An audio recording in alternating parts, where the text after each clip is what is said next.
മറ്റൊരു വാർത്തയിലേക്ക്. തെലങ്കാനയിൽ തുരങ്കം തകർന്ന അപകടം. 8 തൊഴിലാളികൾ അവശിഷ്ടങ്ങൾക്കിടയിൽ കുടുങ്ങിക്കിടക്കുകയാണ്. നാഗർ കർണൂലിൽ ശ്രീശൈലം ലിഫ്റ്റ് ബാങ്ക് കനാൽ പദ്ധതി പ്രദേശത്താണ് ഉച്ചയോടെ അപകടമുണ്ടായത്. അപകടം നടക്കുമ്പോൾ 50 തൊഴിലാളികൾ തുരങ്ക നിർമ്മാണ ജോലികളിൽ ഉണ്ടായിരുന്നു. ഇതിൽ 42 പേരെ പരിക്കുകളോടെ രക്ഷപ്പെടുത്തി. AP നദീറ നൽകും വിവരങ്ങൾ. AP നദീറ, നിർമ്മാണത്തിലിരുന്ന തുരങ്കമാണ്. അതിൽപ്പെട്ട തൊഴിലാളികളെ ഇനിയും പുറത്തെടുക്കാനുണ്ട്. അവർക്കായുള്ള രക്ഷാപ്രവർത്തനം എങ്ങനെ പുരോഗമിക്കുന്നു?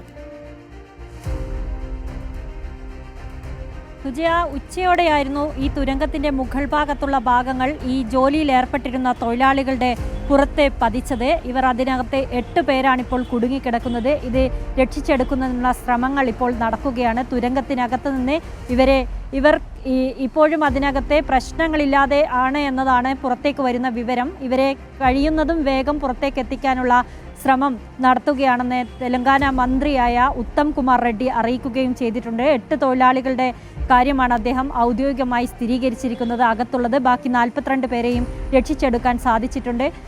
എന്തായാലും ഇവിടെ സംസ്ഥാന ദേശീയ ദുരന്ത നിവാരണ സേനയുടെ ഒരു വലിയ ടീം തന്നെ എത്തിയിട്ടുണ്ട്. ഏതു വിധത്തിലാണ് ഇവരെ ജീവനോടെ പുറത്തെത്തിക്കുക എന്നത് സംബന്ധിച്ചുള്ള ചർച്ചകളും നടക്കുന്നുണ്ട്. അകത്തുള്ള അവർക്ക് ഓക്സിജൻ ലഭ്യമാക്കണമെങ്കിൽ അത്തരത്തിലുള്ള കാര്യങ്ങളൊക്കെ ചെയ്തിട്ടുള്ള നടപടിക്രമങ്ങൾ തെലങ്കാനയിലാണ് തുരങ്കം തകർന്നത്. അപകട സമയത്ത് 50 തൊഴിലാളികൾ ഉണ്ടായിരുന്നു. ഇപ്പോഴും 8 തൊഴിലാളികൾ അവിടെ കുടുങ്ങിക്കിടക്കുന്നുണ്ട്.